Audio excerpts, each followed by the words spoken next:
کیونکہ وہاں ایک ٹرک اور 2 سوزوکی پک اپس کھڑی تھیں۔ وہیں گلوریا کی وہ ٹویوٹا کراؤن بھی تھی جو پولیس والے لے کر آئے تھے۔ گلوریا نے نہ جانے کس وقت یہ گاڑی خریدی تھی، مجھے تو کچھ پتہ بھی نہیں تھا، مجھے اس سے پوچھنے کا موقع ہی کم ملا تھا۔ میں نے گلوریا کو اندر ہی رہنے کی تاکید کی اور خود گاڑی کی ایک چیز چیک کی۔ پولیس والوں نے اس کا ڈیک نکال کر دوبارہ لگانے کی کوشش کی تھی، اس چکر میں اس کے وائر نکل گئے تھے۔ ڈگی میں رکھا ہوا سوٹ کیس بھی کھلا ہوا تھا، ایسا لگ رہا تھا جیسے اس میں سے رقم نکالی گئی ہو پھر دوبارہ بھری گئی ہو۔ دواؤں کے بریف کیس کو بھی کھولا گیا تھا مگر اسے چھیڑا نہیں گیا تھا۔ اس میں سے ایک نوٹ بھی کم ہوا تو اس کے بدلے میں 100 وصول کروں گا، دلاور نے درست لہجے میں پولیس والے سے کہا، اور تم لوگوں نے اس کا ڈیک اور ریڈیو نکالنے کی کوشش میں ان چیزوں کو جو نقصان پہنچایا ہے اس کی مرمت کا بل انچارج کو بھجوا دوں گا، اب تم جا سکتے ہو۔ اس نے پولیس والے سے یوں کہا جیسے وہ اس کے ہوٹل کا کوئی بہرا ہو۔ میں مطمئن ہو کر کمرے میں پہنچا تو گلوریا بیڈ پر نیند دراز تھی۔ میں نے اسے پوچھا، تم نے یہ گاڑی خریدی ہے یا کسی سے چھینی ہے؟ شکر کرو کہ میں نے یہ گاڑی خرید لی ہے ورنہ اتنی آسانی سے واپس نہ ملتی بلکہ اور لینے کے دینے پڑ جاتے۔ آج کل بڑی گاڑیوں کا رواج نہیں ہے، مجھے یہ گاڑی ایک شو روم پر نظر آ گئی اور میں نے صرف 30,000 میں خرید لی، اگر چھینی ہوئی بھی ہوتی تو کوئی فرق نہیں پڑتا، گاڑی چھوڑنا پڑتی تو مال ادھر ادھر نہیں ہو سکتا تھا، دلاور نے کہا۔ اس کی رواں انگلش پر گلوریا حیرت سے اس کا منہ تکنے لگی۔ دلاور کا آدمی دستک دے کر ایک مرتبہ پھر اندر آ گیا اور بولا، دادا ہم تمہاری کو بتانا بھول گیا، تم اس ٹائم گاڑی چیک کرتا تھا، 2 آدمی تم سے ملنے کو بیٹھا ہے۔ 2 آدمی؟ دلاور نے چونک کر پوچھا، کوئی پارٹی تو نہیں ہے؟ ہماری کو تو پارٹی ہی لگتا ہے، اس میں سے ایک انگریز ہے، اس کے آدمی نے جواب دیا۔ انگریز؟ میں بھی چونک اٹھا، عام آدمی ہر سفید چمڑی والے کو انگریز ہی کہتا ہے۔ میرے ذہن میں پہلا خیال مائیکل کا آیا، میں نے اس سے حلیہ پوچھا، اس انگریز کا حلیہ کیا ہے؟ چھوٹے قد کا باڈی بلڈر ٹائپ آدمی ہے صاحب، اس نے جواب دیا، عورتوں کا مافک بڑا بڑا بال ہے اور اینکو ہے۔ مجھے اس کے انداز پر ہنسی آ گئی، اسکول کے زمانے میں ہم بھی چشمہ لگانے والے لڑکوں کو اینکو کہتے تھے، مگر اس انگریز کا حلیہ جان کر مجھے مایوسی ہوئی۔ مائیکل تو وزن میں تقریباً میرے برابر اور قد میں 1 آدھ انچ نکلتا ہوا ہی تھا، اس کے بال بھی عورتوں کی طرح نہیں تھے اور وہ چشمہ بھی نہیں لگاتا تھا۔ ٹھیک ہے، دلاور نے کہا، تم انہیں اندر لے کر کمرے میں بٹھاؤ، میں بھی آتا ہوں۔ اس کا آدمی سر جھکا کر واپس چلا گیا۔ میں نے دلاور سے پوچھا، کوئی ایسی جگہ نہیں ہے جہاں سے میں ان کی گفتگو سن سکوں؟ اگر آپ یہ چاہتے ہیں تو میں انہیں اوپر ہی بلا لیتا ہوں، سامنے والے دونوں کمروں کے درمیان ایک ہی باتھ روم ہے، اس کے دروازے دونوں کمروں میں کھلتے ہیں، آپ باتھ روم میں سے ان کی گفتگو سن سکتے ہیں۔ اس نے بلند آواز میں اپنے آدمی سے کہا، مہمانوں کو سامنے والے کمرے میں بٹھاؤ۔ تھوڑی دیر بعد قدموں کی آہٹیں سنائی دیں، پھر کمرے کا دروازہ کھلنے اور بند ہونے کی آوازیں آئیں۔ اب آپ دوسرے کمرے کے ذریعے باتھ روم میں چلے جائیں، دوسرے کمرے میں کھلنے والا دروازہ اندر سے بند کر لیجیے گا، ہو سکتا ہے ان میں سے کسی کو باتھ روم استعمال کرنے کی ضرورت پیش آ جائے، دلاور نے کہا اور اٹھ کھڑا ہوا۔ میرے ساتھ ساتھ گلوریا بھی کھڑی ہو گئی۔ پھر دلاور کے جانے کے بعد چند منٹ بعد ہم بھی دوسرے کمرے میں پہنچ گیا۔ میں نے بہت آہستگی سے باتھ روم کا دروازہ کھولا اور دبے قدموں باتھ روم میں داخل ہو گیا۔ گلوریا بھی میرے ساتھ ساتھ تھی، اس نے احتیاط کے طور پر اپنے لانگ بوٹ اتار دیے تھے تاکہ خفیف سی بھی آہٹ نہ ہو۔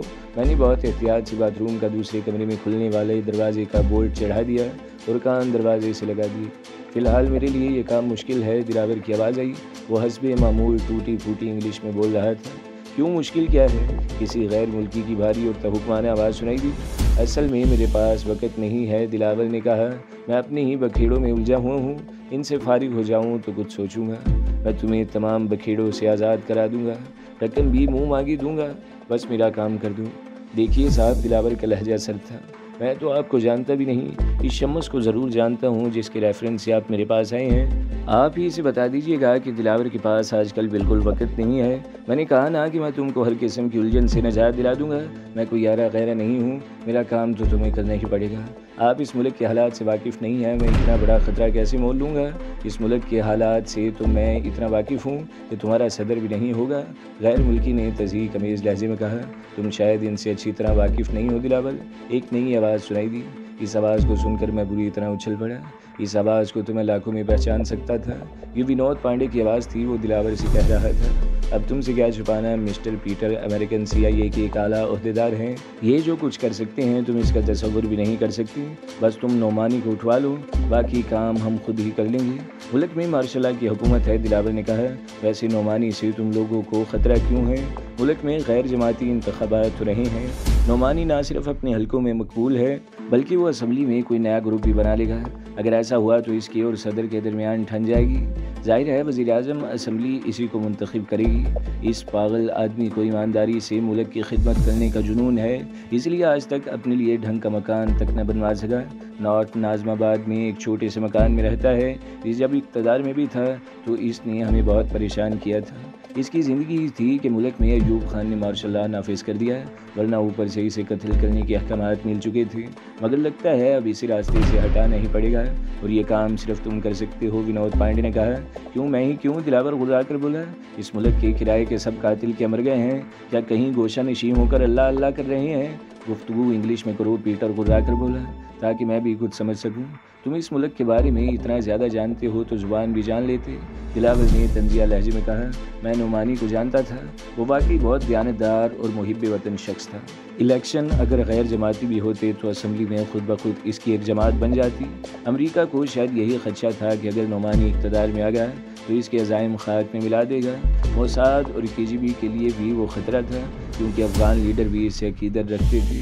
سوویت یونین فی الحال افغانستان میں بری طرح الجھا ہوا تھا، اس لیے CIA اور KGB میں فی الوقت اتحاد نہیں تھا، ورنہ اپنے مفاد کے لیے یہ بڑی طاقتیں بعض اوقات آپس میں مل کر بھی کام کرتی ہیں۔ اب پیٹر نعمانی کو ٹھکانے لگانے کی بات کر رہا تھا، اور بھارت کا مفاد بھی اسی کے ساتھ وابستہ تھا۔ مائیکل بھی انہی لوگوں کا ہم نوا ہوگا۔ اچانک میں نے وہ کھیل وہیں ختم کرنے کا فیصلہ کر لیا۔ میں نے اپنا ریوالور نکال کر میگزین چیک کیا، اس میں کچھ گولیاں کم تھی۔ میں نے پھرتی سے اسے لوڈ کیا۔ گلوریا حیرت سے مجھے دیکھ رہی تھی، پھر میرے کہے بغیر ہی اس نے بھی ریوالور نکال لیا۔ میں نے آہستگی سے دروازے کا بولٹ سرکایا اور لات مار کے دروازہ کھول دیا۔ میں دندراتا ہوا کمرے میں داخل ہوا اور شفاق لہجے میں بولا، کوئی اپنی جگہ سے حرکت نہ کرے ورنہ بھون کر رکھ دوں گا۔ ونود پانڈے اور پیٹر مجھے دیکھ کر یوں سکتے میں رہ گئے جیسے انہوں نے کوئی بھوت دیکھ لیا ہو۔ پھر پیٹر بھلائی ہوئی آواز میں بولا، تم شاید کامران ہو، مجھے تمہارا ہی حلیہ بتایا گیا ہے۔ اپنی زبان بند رکھو، میں نے اسے بری طرح چھڑک دیا۔ پھر دلاور سے کہا، ان دونوں کو باندھ دو، مجھے ان سے بہت کچھ پوچھنا ہے۔ میں اگر 1 گھنٹے میں واپس نہ پہنچا تو میرا سفارت خانہ ایک ہنگامہ کھڑا کر دے گا۔ میں نہ تم سے ڈرتا ہوں اور نہ تمہارے سفارت خانے سے، میں نے گرا کر کہا، ہوگا اب وہی جو میں چاہوں گا۔ میں نے کہنے کو تو یہ بات کہہ دی تھی، مگر مجھے اندازہ تھا کہ وہ جھوٹ نہیں بول رہا ہے۔ واقعی اس کا سفارت خانہ حکومت کے لیے خاصی مشکلات پیدا کر سکتا تھا۔ حکومت کا مسئلہ تو بات کا تھا، پہلے تو مجھے دلاور کی فکر تھی، جس نے مجھے آڑے وقت میں پناہ دی تھی۔ میں نہیں چاہتا تھا کہ وہ بے موت مارا جائے۔ میں نے شکست خوردہ لہجے میں کہا، انہیں جانے دو دلاور، اس وقت ہم ان کا کچھ نہیں بگاڑ سکتے۔ پیٹر نے فخریہ انداز میں پہلے میری طرف پھر گلوریا کی طرف دیکھا اور بولا، نہیں اگر ہمت ہے تو مجھے پھانسی پر لٹکا دو۔ ایسی باتیں مت کرو حرام زادے کہ میں سب کچھ بھول جاؤں۔ تو شاید ابھی پوری طرح مجھے جانتا نہیں ہے، اگر نہیں جانتا ہے تو ونود پانڈے سے پوچھ، میں نے اسی کے ملک میں رہ کر اسے ناکو چنے چبوا دیے تھے۔ میں ایک دم بپر گیا۔ ونود پانڈے مجھے کیا بتائے گا؟ پیٹر نے استہزائیہ لہجے میں کہا، میرے پاس تو پوری فائل تیار ہے۔ تم جیسے کئی لونڈے تو میں اپنی جیب میں لیے پھرتا ہوں۔ تم مائیکل اور ونود پانڈے کو ذکر پہنچا کر یہ سمجھ رہے ہو کہ تم بہت بڑے سرما ہو، مارشل آرٹ کے 2-4 داؤ سیکھ کر خود کو بروس لی سمجھنے لگے ہو۔ ابھی تک تمہارا واسطہ مارشل آرٹ کی کسی ماہر سے پڑا ہی نہیں ہے بیٹے۔ جس دن تم میرے ہتھے چڑھ گئے، اس دن تمہیں معذور کر کے اپاہج گاڑی پر بٹھا دوں گا۔ میں نے سنا ہے کہ یہاں فقیر بھی بکتے ہیں۔ پھر وہ گلوریا کی طرف مخاطب ہوا، اور تمہارا انجام تو اتنا عبرتناک ہوگا کہ آئندہ کوئی بھی لڑکی برسوں تک ایسی ہمت نہیں کرے گی۔ تجھے کیا سفید فاموں کی کمی تھی جو تو اس ایشیائی پر مر مٹی؟ اگر اس میں مردانہ وجاہت ہے تو کیا پورا امریکہ اور یورپ اس سے محروم ہے؟ یہ وہ نہیں بلکہ اس کے اندر کا حسد بول رہا تھا۔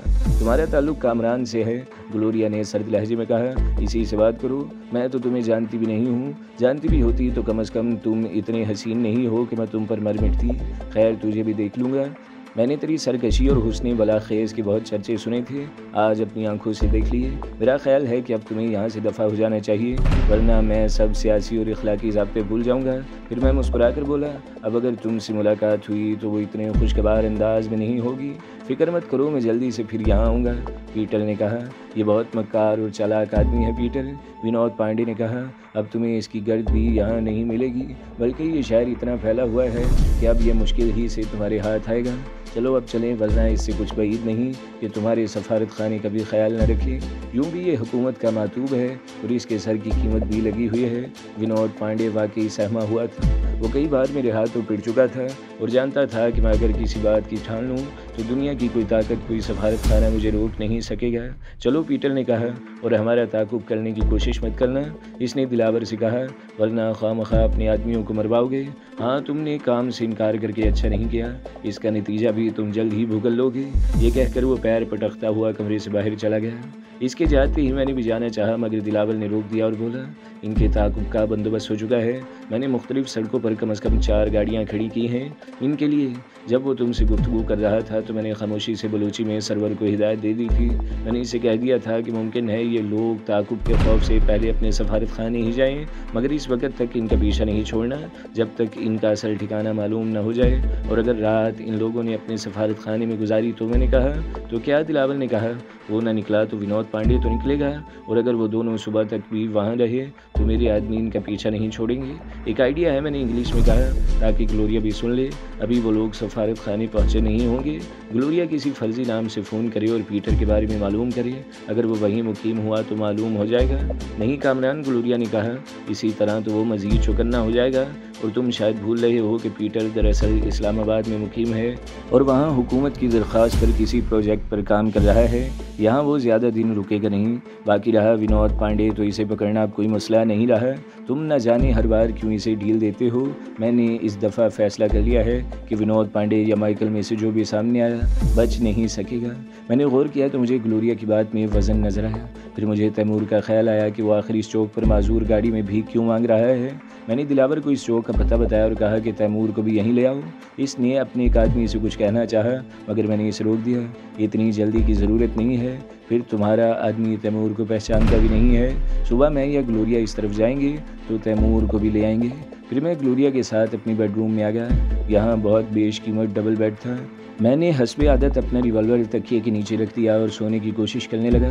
جب سے اس بوڑھے سنیاسی نے مجھے وہ صفوف کھول کر پلایا تھا، مجھے نہ شراب سے رغبت رہی تھی نہ سگریٹ سے۔ ایسا لگتا تھا جیسے سگریٹ کی بجائے گھاس کا دھواں معدے میں اتار رہا ہوں۔ منہ کا ذائقہ بھی انتہائی تلخ ہو جاتا تھا۔ ہاں، اس نے ایک ظلم یہ کیا تھا کہ اس کے بعد سے میری نفسانی خواہشات بہت شدید ہو گئی تھیں۔ مجھے ان کے لیے باقاعدہ اپنے نفس سے لڑنا پڑتا تھا۔ کامران، اندھیرے میں گلوریا کی آواز گونجی، کیا بیڈ میں کانٹے ہیں؟ بیڈ میں کانٹے نہیں بلکہ کھٹمل ہیں، اور میں بہت گہری نیند سو رہا ہوں۔ مجھے ڈسٹرب مت کرو، میں نے کروٹ بدلتے ہوئے کہا۔ تم تو جانتی ہو مجھے نیند میں بولنے کی بیماری ہے۔ مجھے واقعی بعض اوقات تم پر حیرت ہوتی ہے۔ گلوریا کی آواز خمار آلود تھی۔ تمہاری جگہ کوئی امریکن یا یورپین ہوتا تو فکر کیوں کرتی ہو؟ صبح تمہیں پیٹر کا ایڈریس معلوم ہو ہی جائے گا۔ وہ نہ صرف امریکن ہے بلکہ تمہارا عاشق بھی ہے۔ جوابی طور پر اس نے مجھے تکیہ کھینچ مارا۔ آئندہ بکواس کی تو تکیے کے ساتھ خود بھی آ گروں گی۔ میں نے اس کا جملہ پورا کر دیا، پھر وہ خاموش ہو گئی۔ شاید مجھ سے مایوس ہونے کے بعد وہ سونے کی کوشش کر رہی تھی۔ میں نے اس کا پھینکا ہوا دوسرا تکیہ بھی سر کے نیچے رکھ لیا اور سونے کے لیے کروٹیں بدلتا رہا۔ جب کسی طور پر نیند نہ آئی تو میں آہستگی سے اٹھا اور دروازہ کھول کر باہر نکل گیا کہ شاید دلاور کے آدمیوں کی طرف سے کوئی پیغام موصول ہوا ہو۔ دلاور ابھی تک جاگ رہا تھا اور اپنے مخصوص کمرے میں تخت پر بیٹھا تھا۔ کیا بات ہے کامران صاحب؟ دلاور نے کہا، کیا اس ٹائٹ جینز اور جیکٹ میں نیند نہیں آ رہی؟ میڈم سے کوئی پھڈا ہو گیا ہے؟ اگر شلوار قمیض پہننا چاہیں تو منگوا دوں، میرے 2-3 جوڑے بالکل نئے رکھے ہیں۔ ارے یار چھوڑو یہ ڈھگوسلے، میں نے کہا، میں تو نہ جانے کب سے اسی قسم کے کپڑوں میں سونے کا عادی ہوں۔ میں نے اپنے جوتے کے فیتے باندھتے ہوئے کہا، کیونکہ وہ جلتے ہوئے پیروں میں الجھ رہے تھے۔ ہاں، تمہاری آدمیوں کی طرف سے کوئی اطلاع موصول ہوئی؟ میں نے پوچھا۔ ابھی یہاں واکی ٹاکی الاؤ نہیں ہے، دلاور مسکرا کر بولا۔ رات کے اس پہر سب PCO بھی بند ہوں گے اور ٹیلی پیتھی میں جانتا نہیں، اس لیے۔ ابے یار تم تو اچھے خاصے جملے باز ہو، میں نے طنزیہ لہجے میں کہا۔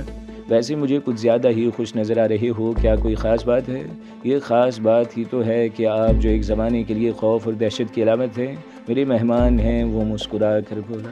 تو دوستو، اگلی قسط سننے کے لیے ہمارے چینل کو ضرور سبسکرائب کریں، ویڈیو کو لائک کریں اور بیل کے آئیکن پر بھی کلک کر دیں تاکہ ہر جو آنے والی ویڈیوز ہیں وہ آپ کو سب سے پہلے ملتی رہیں۔